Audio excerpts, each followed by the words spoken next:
Hey folks, Zach Osterman here, IU Insider Indianapolis Star. It's Thursday, September 21st, 2023. It's Mind Your Banners, midweek Mind Your Banners, but we're not talking football.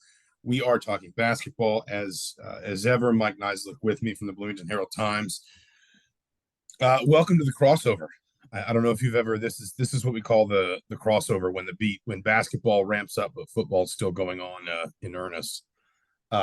Indiana basketball held its team media day. This is the second or third year in a row they've done this. They've done it previous iterations in the past, but they've been consistent with it for the last 2 or 3 years. Everybody available. Mike Woodson kind of at the podium, Terry Morin at the podium, and then some players at the podium, but then also just a ton of breakout time. And it's always interesting because there's never any kind of one theme to these things because everybody's kind of always working on their own stories, gathering for a variety of preseason features, whatever else. But this one I think was interesting, Mike, because, and I know you weren't here a year ago, but obviously you can see this if you just look at the numbers and different things. Indiana is going to be a much changed team from last season. We knew that even before the start of last season. If anything, we expected it to be more changed with Xavier Johnson, back unexpectedly for a sixth year. It's going to be a season of real overhaul for Indiana, but on the other hand, I think it's going to be a really interesting sort of season to watch Mike Woodson sort of assemble all these pieces when you hear just the little snippets of Mackenzie Mbako talking about scoring in different ways, or Malik Renew talking about everybody being able to shoot the ball better. Maybe the floor will be spaced differently. Different guys maybe having the ball in their hands more, putting it on the floor than we expect. It's going to be interesting just to see how Indiana puts all these pieces together. Well, yeah, one of the interesting things I think is that, Woodson has that NBA experience and, free agency and trades and all that, roster turnover. And I asked him about this is more common. And he pointed to a time when the Knicks went one year where they rotated in nine new guys to surround Carmelo Anthony. Some coaches I don't think have made the change where, you're used to developing players over a certain amount of years and, having that pay off. And now that's really near impossible. And so is he better suited in this era to be a collegiate coach just because he has that experience? And, he mentioned 10 new faces. What is it? Four transfers, three high school signees, three transfers, three high school signees, and four new walk-ons. So 10 new faces total. So making that gel and mesh all in, a couple months time. He said they're not there yet, not even close, but he didn't shy away from expectations either. He said the goal is still the same. And it doesn't sound like he's interested in making excuses, even though they have such a new, their nucleus will be totally different from what it was last year. Forgive me for 1 second. We have to pause this podcast while I pull something that my dog should not have out of his mouth. I think it goes without saying that teams that lose what Indiana lost from last season, whether you look at sort of traditional stats, you look at, volume statistics, tempo free statistics, whatever, the total production drain, most teams don't get better from that. Most teams don't even sort of hold serve from that. Unless you are maybe in a, sort of an early 2010s Kentucky, a mid 2010s Duke, where you're just used to this rhythm of constantly sort of reloading and reloading and reloading with one and done or two and done players. Indiana obviously brought in some talented freshmen, certainly some talented players from the portal. But if you look at Indiana, kind of, you talk about, maybe kind of the old way of thinking about roster building, thinking about player development, roster development versus the new way. If you looked at Indiana through the lens of how we would have viewed this 10, 15 years ago, you'd say this is going to be a down year for Indiana. How can it not be? There are just, too many holes left. There's too much production left to sort of pick up. But on the other hand, number one, obviously, just in general in college basketball, this is much more the norm than it used to be in terms of attrition and roster turnover and having to go into the portal and fill holes and things like that. But number two, and this has kind of been the theme that has been most interesting to me since quite literally the night Indiana lost to Miami and Albany, and Mike Woodson was already turning the page in his own head. at least with some of the words that he used, some of his sort of word choice. Indiana's not going to be the team that it was the last 2 years by choice. Mike Woodson has said many times that he'd never really had a player like Trace Jackson Davis, and he'd never really built a team around a player like that. And he said this diplomatically, but he essentially was saying, that's not really what I want to do. I just inherited a player who was so talented and so committed to me and to us as a program. And obviously, we developed him, he continued to get better and better. There was no way I wasn't going to build my team around him and what he could do. But that's not necessarily in Woodson's own mind, the sort of ideal vision or the archetype or whatever you want to say of how his team should function. And he made a point in his podium talk, and he also, I got a chance to sit with him for a few minutes before. He made the same point to me. He said, I bet people would be surprised to know that we ran more pick and roll actions last season than we did post ups. We were perceived as this post up heavy team, but actually, I think the point he's trying to make is we were already transitioning more toward what I want to be offensively than perhaps people realized last year. Now, I think you get a team that is, both in terms of obviously Woodson having maybe more time with some of these players, and then also just the skill sets that he has elected to bring in to fill the holes that were left in his roster, a team that is not just going to sort of like try to rebuild from last season, but is going to really reconstruct itself.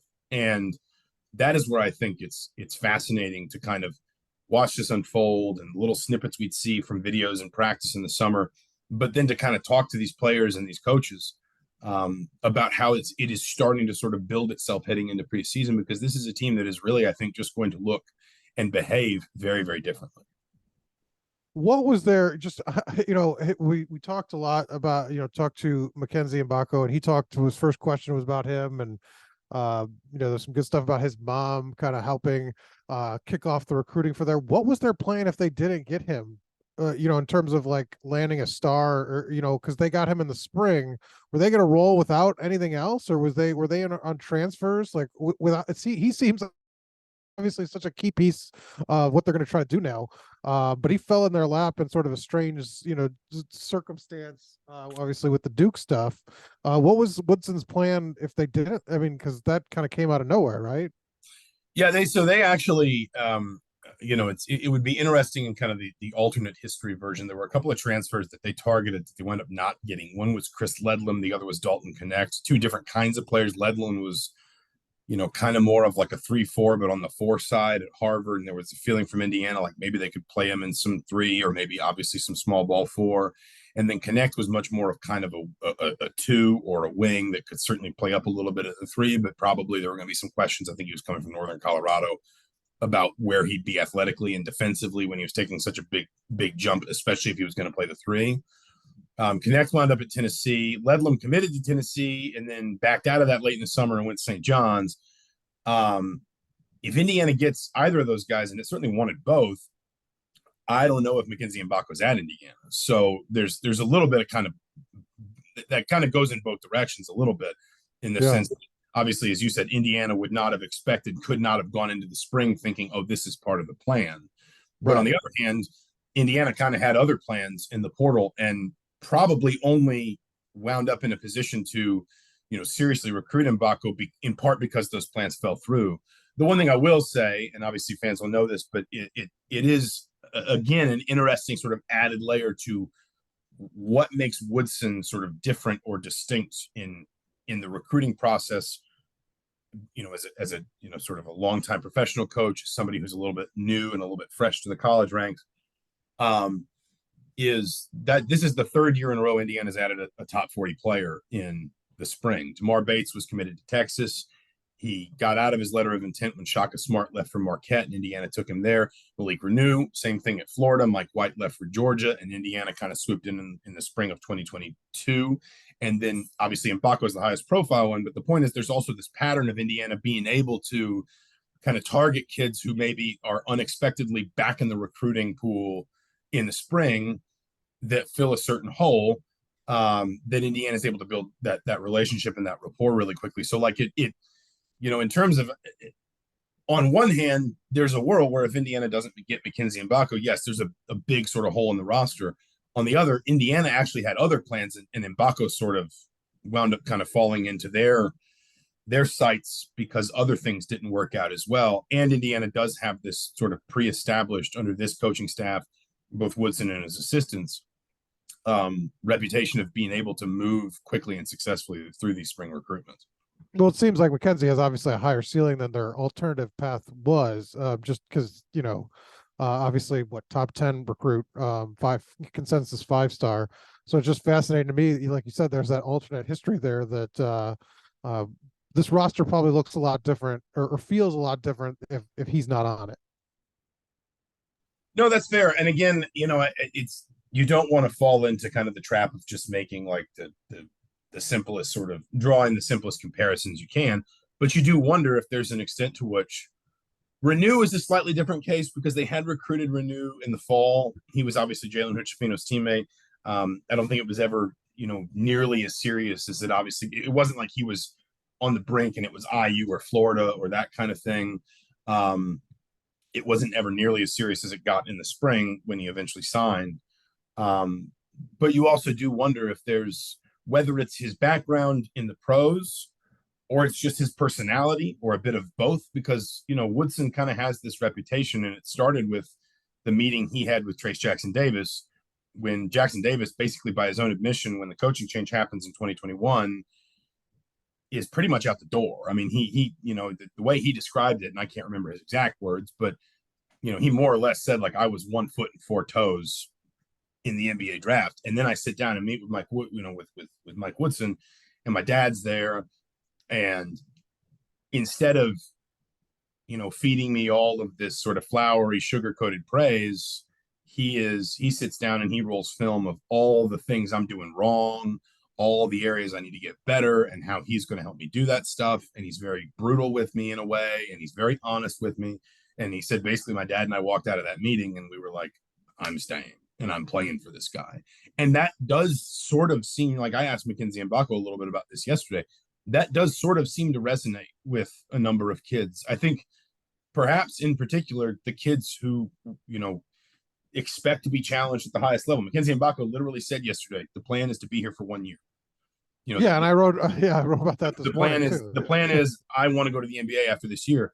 And I do wonder if there's an extent to which, for kids with a certain level of ambition, a coach like Woodson, who obviously can talk about his experiences in the NBA, but is also going to be a little bit more blunt with them and a little bit more direct, if that's not slightly more appealing, because there's already in their own mind this idea of, well, I want to be direct. I want to be as sort of efficient as I can in moving from being an elite high school player through college to being an NBA draft prospect. If you have somebody who obviously can talk again about the NBA side, but is also willing to be, pretty bare and upfront with you about, this is where I think you need to get better, and this is, my path to getting you there, and I'm going to coach you hard, and there's going to be times where I'm going to be honest with you in ways that probably make you uncomfortable, but it's all part of this process. It does seem to appeal to some of these kids. And that's what Carmelo, he called Carmelo Anthony up and asked for advice and or asked for her perspective on Woodson. And that's essentially the kind of the message he got. He used the kind of the phrase, the old school kind of coach, blunt, direct. And those were things that actually appealed to Mbako. He said so, that, that he wants to be coached like that. He wants a voice like that. And that's sort of what helped sort of, that's what his mom saw, I guess, led her to try to reach out to Woodson, and it all kind of worked out. I guess the other part of, like, I don't know, the vibe or whatever you want to say from media day that was interesting was, just kind of hearing from the guys who'd been around last year and, basically how much they thought the team had changed, but ways in which, they were pretty upfront. You get a lot of cliches on days like this, obviously, and it's not like we didn't, get our snowstorm of them. But in between all that, there was a lot of, like, Malik Renew saying, I think we're going to space the floor a lot better this year, which is interesting when you consider that Indiana is probably going to play bigger this year than it played last year, with Mbako at the 3 and some sort of rotation of, like, Renew, Kalel Ware, and Peyton Sparks in the post. Caleb Banks is going to get in there somewhere, whether it's at the 3 or the 4. It's not hard to imagine. I've referenced Woodson's time with the Hawks as I think being maybe more instructive than his time with the Knicks, because he built that team up from really its foundations, in terms of he was kind of, the Hawks intentionally tore everything down, dumped all their assets, and started from the bottom and worked their way up. He built a team that was very interchangeable in Atlanta in terms of Joe Johnson, Josh Smith, Josh Childress, I was about to say Marvin Harrison, Marvin Williams. Like the only like true center his best Hawks teams probably had was Zaza Pachulia, in terms of, Horford started at center, but really didn't play like one, and probably isn't one.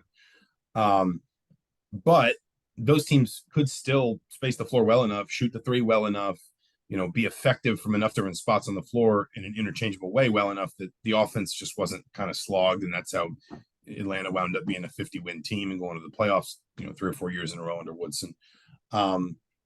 Hearing Malik Renew say, I think we're going to shoot the ball. We may shoot the ball better, in terms of overall court spacing. Hearing, I think Trey Galloway saying there's going to be, or Xavier Johnson, both. I think both of them saying there's a lot more guys that can put the ball on the floor comfortably. Xavier Johnson even said at one point, like, people think I'm going to have the ball in my hands all the time as a point guard, but I think they'll be surprised how often I don't. Essentially, it does just feel like it's migrating more toward, maybe if you'd asked Mike Woodson before he was ever contacted about being interviewed for this job, and you'd said, you're a head coach today, hypothetically, what does your team look like ideally? It just feels like it's all migrating more in that direction.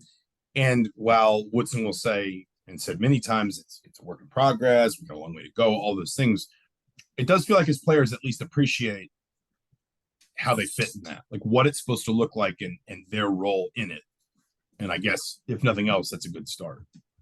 Well, yeah, the buy-in is certainly there. I mean, it's just a matter of now how long it takes them to sort of translate that and be effective. Because he said, he was pretty upfront that it doesn't look the way it's supposed to look right now. And you kind of expect that with 10 new faces. One of your guys come back from a major injury. One of the guys that you thought was going to be in the lineup is out, and so it's like, it's going to be a work in progress for a while, and they've got a tough schedule. At what point does it click for them? Obviously, you kind of set the date as probably December, those first couple of Big Ten matchups where you hope things start to gel, right? Like that's the point where you the line in the sand where you kind of think that you hope the team looks like it's going to at that point. There's always, in a college basketball season, there's always a handful of teams that get to the new year and they're only like 7-5, yeah, or 8-4, but then you get to selection Michigan Sunday. State is has tons of teams like that. Izzo had it's felt like, people love to say, oh, Izzo schedules his team tough because he doesn't want to back down from a challenge, and Izzo's obviously famous for his non-conference schedules. But I think Tom Izzo would probably tell you, well, basically, I don't coach to win in November and December. I coach to win in March. And people who listen to this podcast will know I'm very fond of an old Kelvin Sampson saying, which is, you don't play February basketball in November. I think there's a world where Indiana looks kind of rough around Christmas, or maybe is only starting to figure it out. Maybe Kansas is kind of their first real high watermark or whatever. Because that non-conference schedule, or not even non-conference, but I guess just the first like 2 weeks of the season, you're looking at November 19 and 20 in New York, Thanksgiving week, and then you've got Harvard on the Sunday. Harvard is usually at least kind of like not a rollover team. That's in Indianapolis. Then you got Maryland and Michigan, then Auburn, then Kansas. That is basically a rough 4 weeks, if you want to see it that way. And there's a world for me where Indiana comes out of that 4 weeks and people are saying, I'm not really sure. But in Mike Woodson's mind, he's thinking, my team needed that. Again, in the same way I think Izzo sometimes says, my team needs that. They're a team that you could easily see coming out 500 of the non-conference and then competing for the Big Ten in terms of, being a top 5 team. I don't know if necessarily the Big Ten championship is realistic unless they show a huge upside, but you can't, that's kind of how I think the best case scenario for this team is that they take their lumps early, and then they are a hard out in the Big Ten. Like they're nobody's going to be looking at this team, and say, oh, look past that. And I think that's what Mike Woodson wants and would hope for. In terms of their ceiling, I'm not sure yet, but I think that's kind of way this team's going to have to kind of play it. I also think the one thing I will say is I find it fascinating to talk about how this team fits together offensively. I think there are some ways it's probably going to be challenged, but I also think there's some ways that it could be a lot better than it's been the last couple of years, or at least a lot more fluid, maybe a lot harder for opponents to define. There were times, especially toward the end of last season, where um, it feels like, or it would sort of feel like Indiana would kind of go into these games and basically everyone would sort of know the score. It would be Trace Jackson Davis. It would be Jalen Hood-Schifino. You could predict where on the floor those guys were going to get their offense. You could predict how other teammates would fill in around them. And it was just kind of a question of whether an opponent could slow them down enough. I think Indiana may be a little bit harder to predict this season if it can get better in the ways that it thinks it can offensively deeper into the year. The one thing that I think has got to hold it down, and if Indiana has a productive November, December, I think it's going to be defensively. And that's where I don't think a lot is going to change. Indiana has switched pretty much as much as its personnel would allow in the last couple of years. I think Mike Woodson may allow this team to switch even more, just when you consider the athletic ability of the players he's putting out on the floor. And especially when you talk about a Khalil Ware or a Mackenzie Mbako, things like wingspan and reach, foul trouble will always come into it. Malik Renew, of course, could be really good at times defensively and certainly rebounding the ball, but had a lot of trouble staying on the floor as a freshman because he'd get into foul trouble. That's always going to be part of it.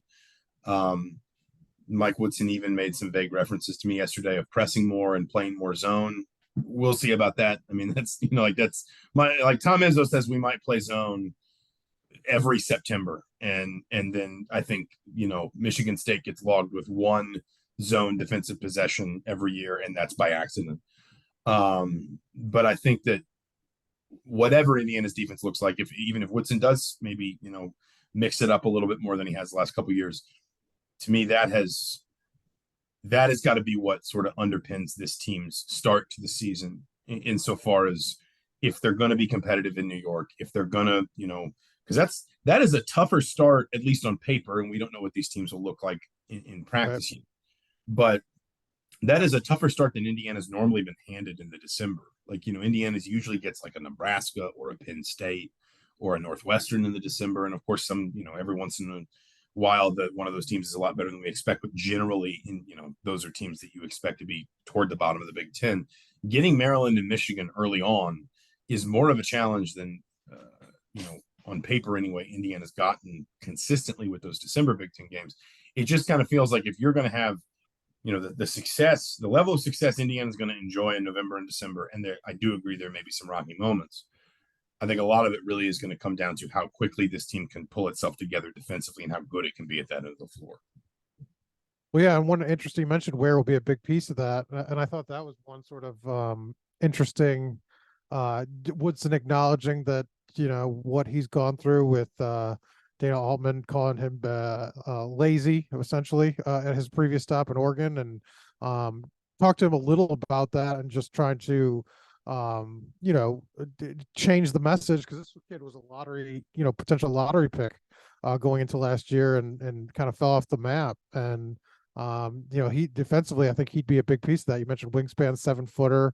Another guy that was a 5-star prospect that they landed. I think he's going to be a key to a lot of their effort in that front court. And he's a guy that basically was called out on the carpet. You don't hear that a lot from coaches. Like it was like comments like, if he cares, if he shows up. And so I think he's sort of an interesting player to watch. One of those guys that I think will determine how high the ceiling is of this team. I also think too, and it's, this kind of ties in a weird way into what we've talked about with Indiana in 2024 recruiting. And of course, given that a lot of the guys Indiana's targeting in 24 are seem pretty set on deciding by November, I don't expect the season to necessarily have a huge impact on that one way or the other. But you've got players here like a Khalil Ware, like a Mackenzie Mbako, maybe to a slightly lesser extent like a Malik Renew, who would have, based on their ranking, based on their, the pedigree of like the teams they played for in high school and in AAU, and especially in Ware and in Baco's cases, where they're popping up on NBA draft boards already for 2024. You've got guys that have some legitimate sort of professional ambitions here. And it's not like Indiana didn't have that before, but of course, Trace Jackson Davis is a senior. That's a slightly different conversation. It does seem like Indiana got a real boost in sort of recruiting and appeal when Jalen Hood-Schifino went one and done, which while everyone recognized he was a really good player out of high school, I don't think anyone necessarily expected him to be that ready for the NBA that quickly. And Indiana played a really big role in, kind of flattening his curve and getting him to that level maybe sooner than expected. I do think this is another year where maybe you're a little bit, more closely judged, and you can kind of do a lot or very little for your reputation when you talk about Khalil Ware, who, as you said, had a really underwhelming freshman year at Kansas. I think even he would say that. The reasons for that, you'll have, you talked about what Dana Altman said. I'm sure Ware would say, there were other mitigating circumstances. One way or the other, he's still seen as a high level draft prospect. He did say he wants to leave after this year too. Okay, I didn't. Yeah, because I didn't get a chance to talk to him as much as I know you. Yeah, I talked to him. He said, that's the goal, to be one, essentially, because that was the goal last year, but now it's just still the same, that one and done here now, essentially.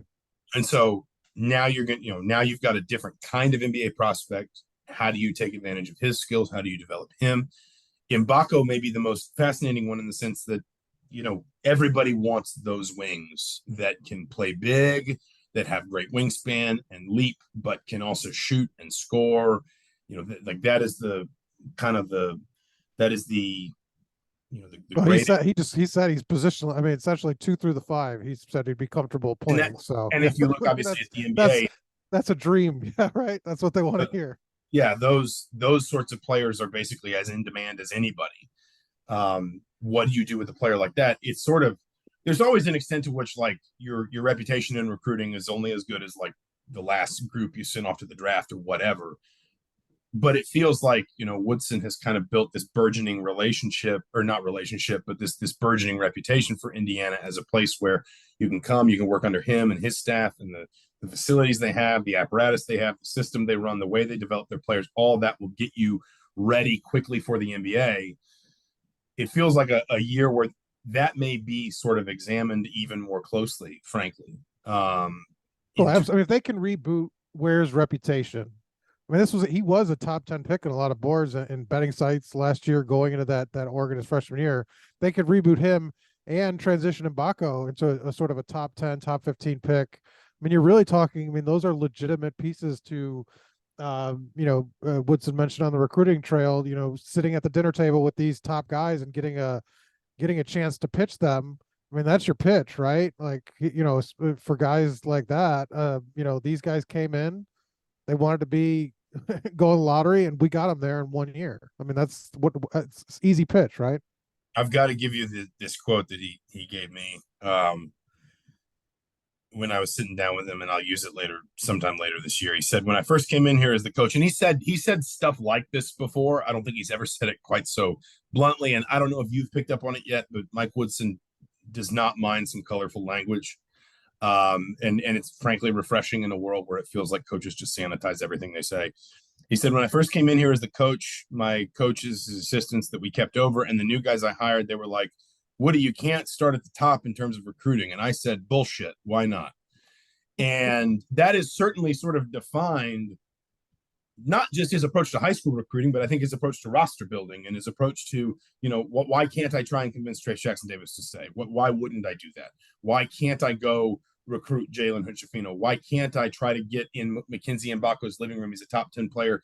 Nobody expected him to be open in the spring. Why can't we get in the door and make our pitch there? And that has worked, I would say, to his credit, often enough to really give him a lot of these opportunities. And Indiana, of course, has had a couple successful seasons, if maybe short of what Woodson himself says is the bar. But kind of the more you do it, the higher you climb, suddenly the thinner the margin for error is, the greater the scrutiny. And while admittedly, I don't know how much people expect of Indiana this season nationally. Last year, Yeah. Indiana was the Big Ten favorite. I think everyone could acknowledge Indiana wasn't without questions, but the rest of the conference was sort of so muddled and unclear that you just went with the team that had the most talent, or at least sort of the most proven success. And in fairness, Indiana finished third in the conference, so it's not like last season was some bottomed out disappointment. But there's not that same kind of spotlight on Indiana this year. But I think what there is more of a question of, okay, can you continue it? Can when you're rebuilding it maybe your way, or when you're selling these recruits on not just kind of coming in and oh, this is the start of something, but like we're going to continue something, and I'm going to keep turning it over and doing it a little bit differently and tweaking it, but what will be consistent is your development and our success. I think kind of the thing that Indiana kind of gets judged on as much as anything else this year is that continuity, in that sense of, can you just kind of keep ticking it over, keep raising the level of talent in your program, keep developing that talent, and then at some point, whether it's you get a favorable Big Ten schedule, somebody takes a leap in skill that was a little bit unexpected, whatever it is, you have kind of that breakout moment where you are a second weekend tournament team, or you win the Big Ten, or you even make a run at the Final Four. Well, yeah, and you could sense that Woodson, I don't think would have a problem. I mean, he'd like to win the Big Ten, but if this team, like we said, takes some lumps in some of these games and then is just hardened in the tournament and makes a run, like he'd take that. Like, and I think that this is the type of team that's sort of built for that you're going to probably get. You hope you get their best basketball at that point in the year. Because right off the bat, they're going to struggle a bit. They've got too many new faces, and a lot of those are so young and unproven that it's going to take some time. But I think he's going to be okay with that. And I think that if they can make a run in the Big Ten tournament and the NCAA tournament, and he'll have the things to point to next year on the recruiting trail that, like, look, this works, I can do this, and further brandish his reputation on the collegiate level and not just have to rely on sort of his his NBA success and his being able to get players to the league. But I think you're right that it's about sustaining it and trying to build a team under his own image, because this is obviously the now it's his group, really. And it seems to take after him. We don't have a ton of time left, but like you mentioned, Ware saying the plan is to be here for 1 year. And like I said, I heard Mbako say basically the same thing. Like, one of the refreshing things about Woodson, we all kind of chuckle at when he swears and things like that, but like he's pretty open. Like, when he doesn't want to talk about something, he'll just say, "Oh, that stays in the locker room," or whatever. But when he's willing to talk about it, he'll kind of talk about most anything that you ask him about. He'll entertain the question. He'll walk you through it. You may get some cliches, but you also get some honest answers. And what's interesting is his team seems to sort of take after him in that way. There's no Well, you like, get that, oh, I'm just going to take it one day at a time and see where I am at the end of the year. There's kind of right? this like, hey, what there's in the same way that he says, I came back here to win a national title. I came back here to win the Big Ten as often as possible. That's all I'm worried about. Basically, he said before, like, why wouldn't I say that? Why, like, if that, like, why wouldn't that be the ambition at a place like this? And if it is, then why wouldn't I just say it? Then you've got players who kind of seem to follow the same path of just like, well, why wouldn't I tell you that this is my ambition? This is my dream. This is why I'm here. Again, it may work, it may not, but at very least, it does seem like he's got a roster that's really on board with him, his approach, his attitude, his mentality, and his way of doing things. Well, I think that's what you get when you have an NBA. Same thing with, I think, the NFL teams that, like Alabama, that treat their guys like the pros, where you treat them like adults, and you have you sort of view them as that level. Like, look, you have these aspirations, I have these aspirations. We're on the same page. There's no need to hide it, right? Like, I mean, I think that some coaches think they're doing their best to protect their kids when they're really just sort of shielding them from reality, and that doesn't do them any benefit. And I think Woodson's sort of the coach that understands, like, look, if this guy wants to go to the NBA, we need to be having those conversations. He needs to be approaching things like a pro. And like you said, a lot of these guys seem to have embraced that and taken on that sort of attitude. And that's not a bad thing, because I mean, they're that's where they're at. They're trying to, they're all aspiring to do the same thing. And I think he treats them like that. And I've always appreciated that from coaches rather than the ones that shield them from the obvious sort of reality. Let's call it there. There's obviously gonna be plenty of basketball to talk about. A lot more coming out of media day. I know Mike's written stuff. I've written stuff. Zion Brown wrote for us yesterday and is going to ahead. I also encourage you. Chloe Peterson will be covering a ton of women's basketball for us this year. Obviously, expectation has not receded 1 inch for that team and that program heading into this season after winning the Big Ten last year, but by their own admission, maybe not having the postseason that they had been aiming for. So heraldtimesonline.com, indystar.com/sports, you know where to find it. This has been Mind Your Banners for September 21st, 2023. For Mike Niziolek, I'm Zach Osterman. Thanks so much for listening. We'll be back Sunday, or I guess you'll probably hear it Monday, recapping Indiana's game against Akron. We'll talk to you soon.